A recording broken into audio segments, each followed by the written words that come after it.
بسم اللہ الرحمن الرحیم۔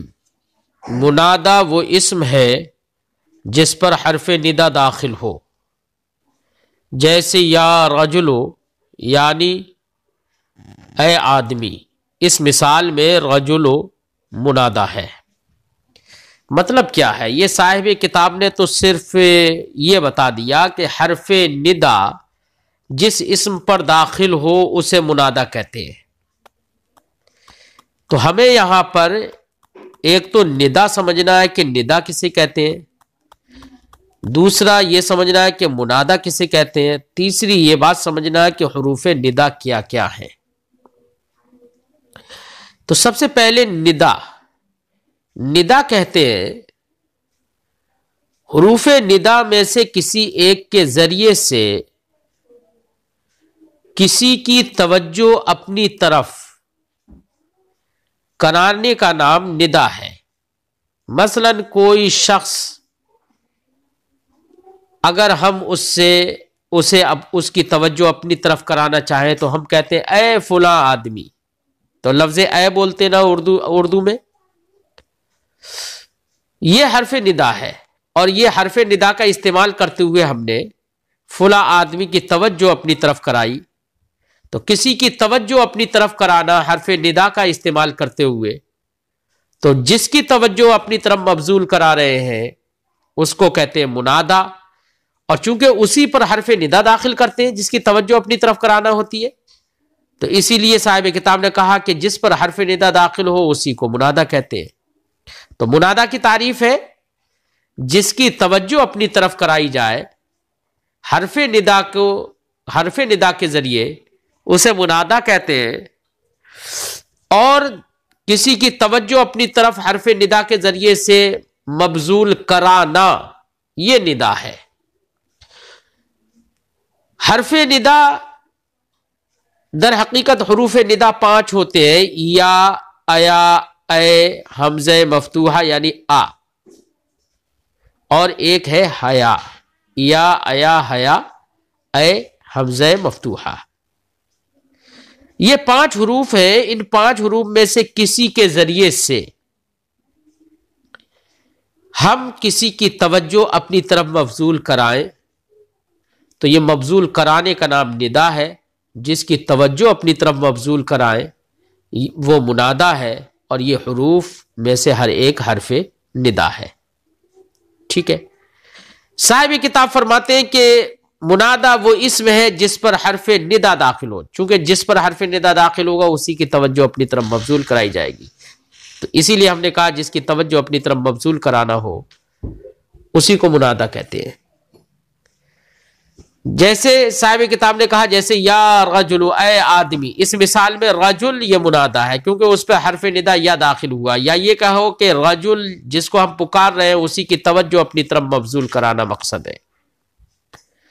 ندا کسے کہتے ہیں؟ فرماتے ہیں ندا وہ حرف ہے جس کو پکارنے کے لیے وضع کیا گیا، بلکہ ندا نہیں، حرف ندا وہ حرف ہے جس کو پکارنے کے لیے وضع کیا گیا ہے۔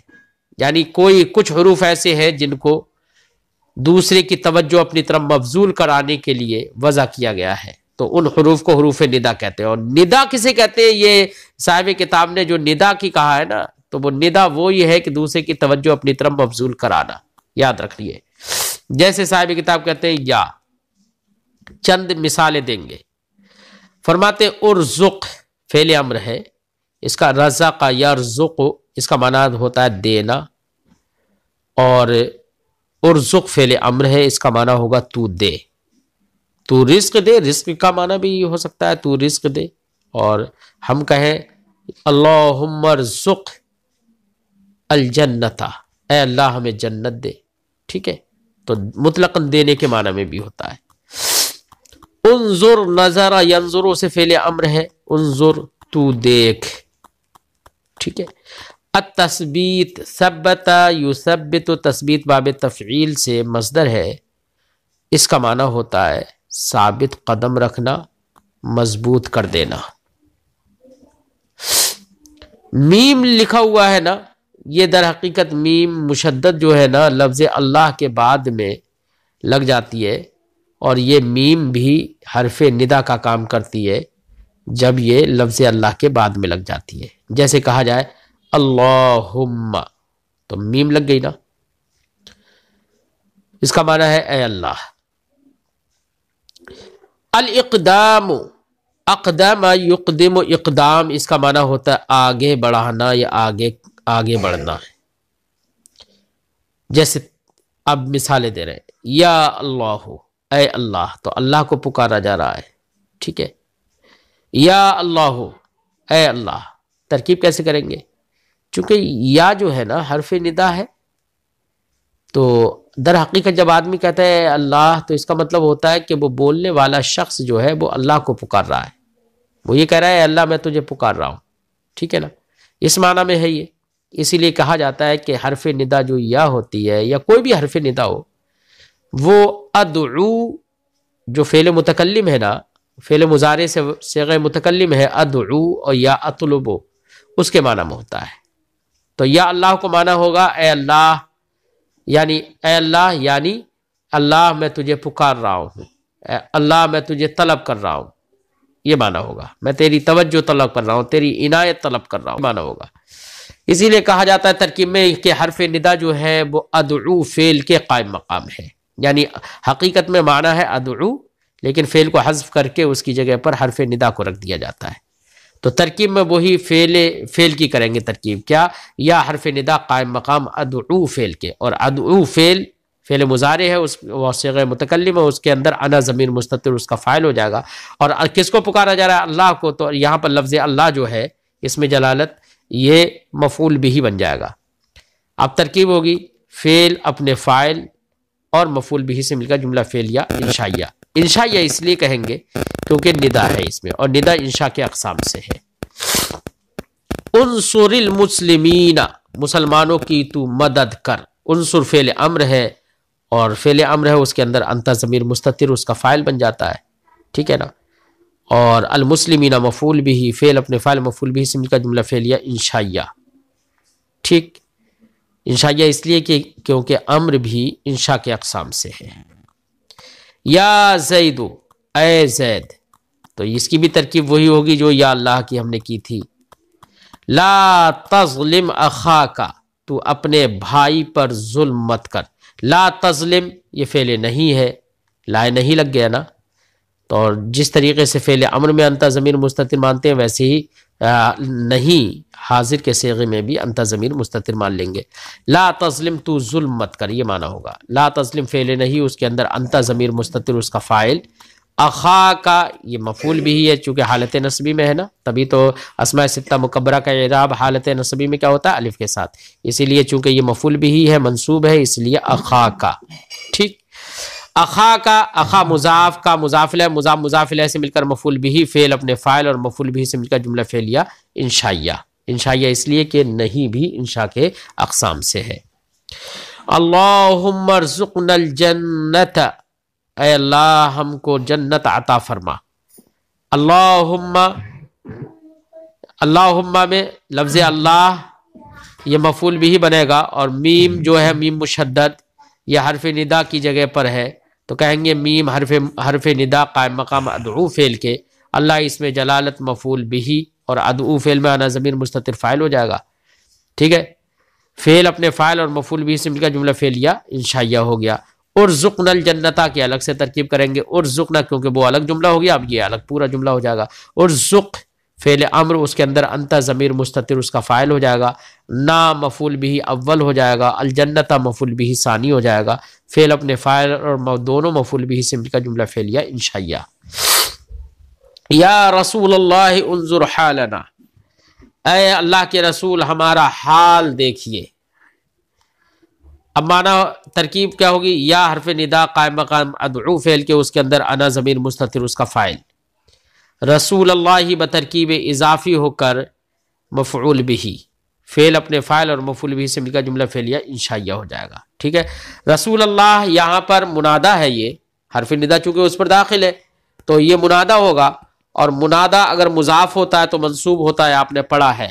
اور یہاں پر جو رسول ہے وہ لفظ اللہ کی جانب مضاف ہے، تو منادہ مضاف ہو گیا، اس لیے منصوب ہے رسول اللہ۔ انظر حالنا، آپ ہمارے حال کو دیکھیے۔ انظر فعل امر ہے، اس کے اندر انتا ضمیر مستتر اس کا فاعل ہے، حالنا بترکیب اضافی ہو کر مفعول بھی ہے، فعل اپنے فاعل مفعول بھی سے مل کر جملہ فعلیہ انشائیہ۔ یا ربنا ثبت اقدامنا، اے ہمارے رب ہمارے قدموں کو ثابت رکھ، یعنی مضبوط بنا۔ یا ربنا، تو یا حرف ندا ہے، قائم مقام ادعو فعل کے ہے، اس کے اندر انا ضمیر مستتر اس کا فاعل، ہر جگہ حرف ندا قائم مقام ادعو فعل کے ہی مانی جاتی ہے، ٹھیک ہے؟ کوئی بھی حرف ندا ہو اس کو یہی کہیں گے ہر جگہ پر، جہاں پر بھی آپ ترکیب کریں۔ یا حرف ندا قائم مقام ادعو فعل کے، اس کے اندر انا ضمیر مستتر اس کا فاعل، ربنا اے ہمارے رب، تو ربنا بترکیب اضافی ہے نا، مضاف مضاف الیہ ہو کر، تو اس کا مطلب منادہ مضاف ہو گیا، اسی لیے منصوب ہے ربنا، ربنا نہیں پڑھیں گے آپ۔ ربنا بترکیب اضافی ہو کر مفعول بھی، فعل اپنے فاعل مفعول بھی سے مل کر جملہ فعلیہ انشائیہ۔ ثبت اقدامنا، تو ہمارے قدموں کو ثابت رکھ، ثبت فعل امر، اس کے اندر انت ضمیر مستتر اس کا فاعل، اقدامنا بترکیب اضافی ہو کر مفعول بھی، فعل اپنے فاعل مفعول بھی سے مل کر جملہ فعلیہ انشائیہ۔ یا رب العالمین، اے سارے جہانوں کے پالنے والے، تو یا حرف ندا قائم مقام ادعو فعل کے، اس کے اندر انا ضمیر مستتر اس کا فاعل، رب العالمین، یہاں پر رب العالمین پڑھیں گے، کچھ لوگ رب العالمین یا رب العالمین پڑھتے ہیں، وہ غلط ہے، کیوں؟ اس لیے کہ یا حرف ندا رب پر داخل ہے اور رب منادہ ہے، اور منادہ چونکہ العالمین کی جانب مضاف ہے، اور منادہ مضاف کا اعراب آپ نے پڑھا ہے کہ وہ منصوب ہوتا ہے، اس لیے رب العالمین پڑھیں گے۔ یا رب العالمین، اے سارے جہانوں کے پالنے والے، یا حرف ندا قائم مقام ادعو فعل کو، اس کے اندر انا ضمیر مستتر اس کا فاعل، رب العالمین بترکیب اضافی ہو کر مفعول بھی، فعل اپنے فاعل مفعول بھی سے مل کر جملہ فعلیہ انشائیہ۔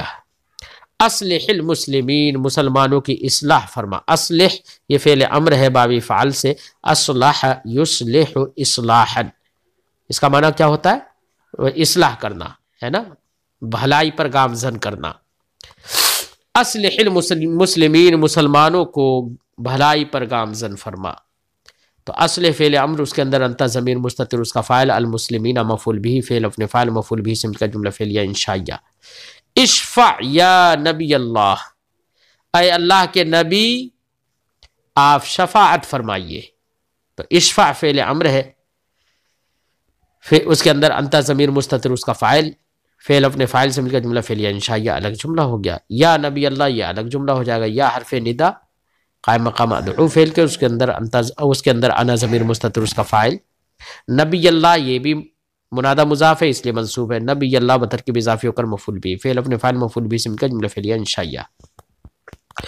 یا رجل لا تقتل زیدا، یا رجلو، تو یا رجلو کا معنی ہے اے آدمی، لا تقتل زیدن، زید کو تو قتل مت کر، مت مار، ہے نا۔ اب یہاں پر یا حرف ندا ہے اور رجل یہ منادہ ہے، بیٹا یہ رجل یا رجلو جو کہا جا رہا ہے نا، یعنی منادہ علامت رفع پر مبنی ہوتا ہے کب؟ جبکہ منادہ مفرد معرفہ ہو، ٹھیک ہے؟ تو یہاں رجل مفرد معرفہ ہے، مفرد یعنی مضاف یا شبہ مضاف نہیں ہے، معرفہ ہے۔ معرفہ کیوں ہے؟ کیونکہ یہاں پر کوئی اخیارہ کہہ رہا ہے، تو دیکھنے کے بعد وہ پکار رہا ہے، تو یہاں پر پکارنے کے بعد یہ معرفہ ہو گیا ہے، اس لیے یہ یا رجلو ہے۔ وہیں پر کوئی اندھا کہے نا، تو اندھا کہے گا تو اندھا یا رجلو نہیں کہے گا، کیونکہ وہ اندھا پکارنے کے بعد بھی اس کے لیے کوئی متعین نہیں ہوگا کوئی منادہ، ٹھیک ہے؟ اس لیے اس کے لیے کوئی بھی پکارنے کے بعد بھی متعین نہیں ہوگا، تو اس کے لیے نکرہ غیر معینہ ہی رہے گا، ٹھیک؟ اور اخیارے کے لیے لفظ رجل اگرچہ نکرہ ہے، لیکن اخیارہ دیکھ کر جب پکارے گا تو اس کے لیے وہ نکرہ بھی معین ہو جائے گا، اور منادہ معین ہو جائے گا تو معرفہ ہو گیا، ٹھیک ہے؟ اور منادہ مفرد معرفہ ہو تو یہ علامت رفع پر مبنی ہوتا ہے، اس لیے یا رجلو ضم پر مبنی ہو گیا نا، رفع پر مبنی ہو گیا۔ ترکیب ہوگی یا رجلو، یا حرف ندا قائم مقام مدعو فعل کے، اس کے اندر انا ضمیر مستتر اس کا فاعل، رجلو اس کا مفعول بھی، فعل اپنے فاعل مفعول بھی سے مل کر جملہ فعلیہ انشائیہ۔ لا تقتل زیدن، تو زید کو مت قتل کر، لا تقتل فعل امر ہے، قتل یقتل نصرہ سے، اور اس کے اندر انتا ضمیر مستتر اس کا فاعل ہے اور زیدن مفعول بھی ہے، فعل اپنے فاعل مفعول بھی سے مل کر جملہ فعلیہ انشائیہ۔ ٹھیک ہے، انشائیہ ہر جگہ بن رہا ہے، کیوں؟ اس لیے کہ امر و نہیں، ندا وغیرہ یہ سب کے سب انشاء کے اقسام سے آپ نے پڑھے ہیں۔ یا ربی تقبل دعائی، اے میرے رب میری دعا قبول فرما، یا ربی اے میرے رب، ترکیب اس سے پہلے گزر گئی ہے، یا حرف ندا اور ربی و ترکیب اضافی ہو کر یہ مفعول بھی ہوگا، وہی ادعو فعل محذوف کا جو کہ یا جس کے قائم مقام میں ہے۔ تقبل باب تقبل، یہ تقبل و تقبل ہے نا، باب تفعل سے، فعل امر ہے تقبل، تو قبول فرما، دعائی میرے دعا کو، دعا مضاف ہے یا مضاف ہے، مضاف الیہ سے مل کر یہ مفعول بھی ہو جائے گا تقبل فعل کا، تقبل فعل اس کے اندر انتا ضمیر مستتر اس کا فاعل، فعل اپنے فاعل اور مفعول بھی سے مل کر جملہ فعلیہ انشائیہ۔ یا عبد الرسول، اے رسول کے غلام، تو عبد الرسول یہاں پر عبد مضاف ہے، رسول مضاف ہے، تو مضاف یہاں پر منادہ بن گیا، تو اور منادہ مضاف ہمیشہ منصوب ہوتا ہے، ہم نے پڑھا ہے پڑھایا ہے، تو اس لیے یہ عبدہ منصوب ہے۔ یا عبد الرسول، اے رسول کے غلام، ہے نا، ترکیب گزر چکی ہے۔ تعلم اللغت العربیہ، عربی زبان تو سیکھ، اے عبد الرسول تو عربی زبان سیکھ، تو یہاں پر تعلم یہ باب تفعل سے ہی، تعلم یہ تعلم و تعلم کا معنی ہوتا ہے سیکھنا، تعلم فعل امر ہے تو سیکھ، کیا سیکھ؟ اللغت العربیہ عربی زبان، تو اللغت العربیہ یہ مفعول بھی بن رہا ہے اسی لیے منصوب ہے۔ ترکیب ہوگی تعلم فعل امر، اس کے اندر انت ضمیر مستتر اس کا فاعل، اللغت موصوف، العربیۃ اس کی صفت، موصوف صفت سے مل کر مفعول بھی، فعل اپنے فاعل مفعول بھی سے مل کر جملہ فعلیہ انشائیہ۔ نیچے بیٹا کچھ اردو دی گئی ہے، اس اردو کی آپ کو عربی بنا کر بھیجنا ہے، دھیان سے عربی بنانا، جہاں پر منادہ مضاف ہو تو اس پر آپ نصب ہی دینا، کہیں منادہ مفرد معرفہ ہو تو وہاں پر آپ اس کو رفع پر مبنی کر دینا، ٹھیک ہے، تھوڑا دھیان سے عربی بنا کر بھیجنا ہے۔ ایک جملے کی عربی میں بنا دیتا ہوں، اے اللہ تو ہمیں علم نصیب کر، نصیب کر، نصیب کرنے کا مطلب وہی رزق، مطلب عطا کر، یہ معنی ہوگا، وہی رزق یرزقو سے، تو معنی ہوگا اللہم ارزقنا العلم، اے اللہ تو ہم کو علم نصیب کر، ٹھیک ہے، جیسے اوپر تھا اللہم ارزقنا الجنت، اے اللہ تو ہم کو جنت دے، یعنی جنت نصیب فرما، ٹھیک، اس طریقے سے آپ عربی بنا لیجئے۔